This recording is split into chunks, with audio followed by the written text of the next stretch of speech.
Hi. So sorry again for the intermission, but this one will be short.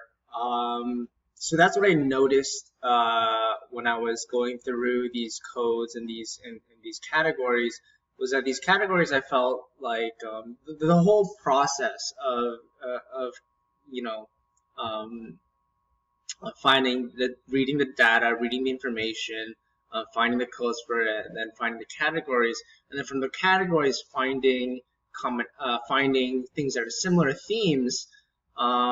It made me feel as though the primary goal of this was to find similarities. Which in a sense, the similarities shed light on its own in terms of what is consistent across Canada or could be inferred as Canada, as I looked at three documents from various provinces. Um, but I was also looking at, well, what's so different about the way the government views student mental health and how it views teachers' role in that might be contributing to such differences in terms of mental health issues that are existent between these three provinces, Alberta, Manitoba, and Ontario. And so for me, looking at the differences was just as important as looking at the similarities. So I hope that this counts as an analytic memo. If not, I do have it written out that I can just kind of read out very succinctly for you, and then I'll end it there because I do believe that I fulfilled everything that I have according to the research template. So list documents, document analysis protocols, select document quotes, draftings. Okay. So I'll just read through the analytic memo because it kind of encompasses what I'm trying to say right now. So when it came to reading through these documents, I noticed that there were similarities across all of them, but what differed significantly between some of them were the level of detail that was unmatched. For instance, when it came to understanding the implementation of certain conceptual themes like collaboration, there were stark differences in how each document approached this. The Manitoba document merely identified the importance of the collaboration between parents, school staff, administrators, and teachers in providing students with positive mental health atmosphere. The Alberta document had entire sections where they would go into specific detail on how this collaboration were to be implemented from multiple perspectives, and each entire section provided some sort of outside link or resource if the reader wanted more information. And so this also really changed how these documents answered my last sub-question, which was about how they implemented outside resources into their document.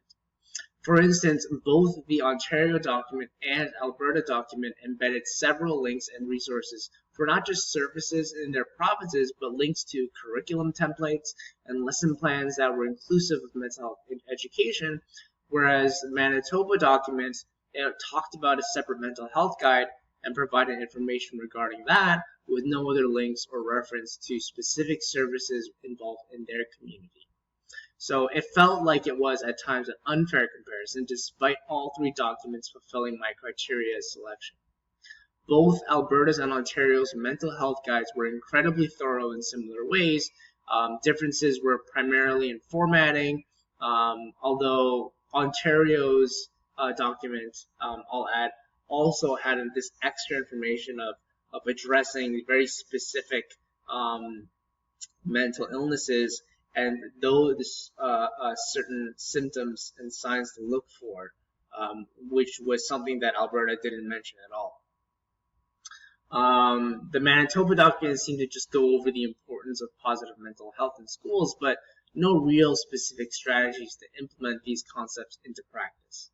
And so it was difficult to narrow down my coding and data as I was concerned that it would make it seem as if all three documents were on level playing fields, providing the same levels of information for certain content, which was definitely not the case. There was also the extreme difficulty in deciding whether to include every single relevant quote from the Ontario Ministry of Education document supporting minds, as it was incredibly comprehensive and provided deep detail regarding specific mental illnesses from anxiety to gambling addictions, each with its own chapter on signs and symptoms, strategies to support these students, as well as causes, epidemiology, and prevalence.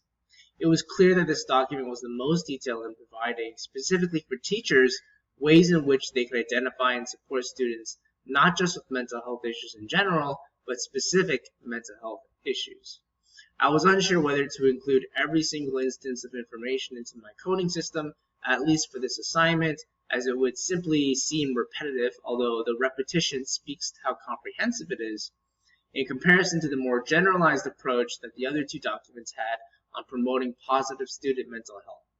Reflecting back, I had hoped that I had found other documents that could at least be as comprehensive as Supporting Minds, as the other two documents seemed to be shadowed by the sheer detail, depth, and information that the Ontario document had in comparison. So while I was relieved to see an official ministry document so detailed and supportive of student mental health, I was also comparatively disappointed to see how simplified and unspecific the other two documents were, which could reflect how little support and help that students with mental health issues from Alberta and Manitoba might be receiving in comparison to Ontario adolescents. So that ends my screencast. I apologize that it has gone for more than 30 minutes. I know that the examples that you set up were 5 minutes, but I think it was important for me to let you know of my literature background, what my goals were for this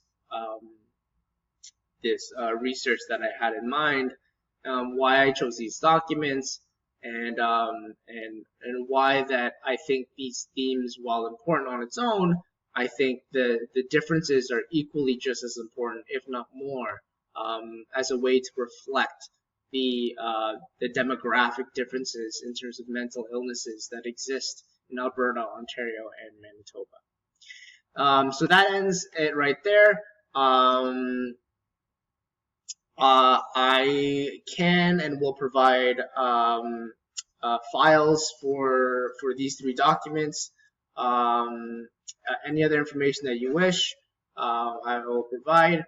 But thank you for listening, and I hope that I fulfilled everything that I was supposed to, and I talked about everything I was supposed to talk about.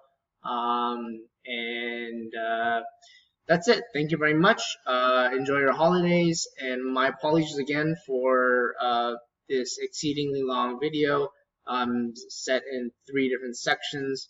I'm using a free Screencast application, so it only lets me, it caps it at 15 minutes, so that's why I had to put it into 3 different parts.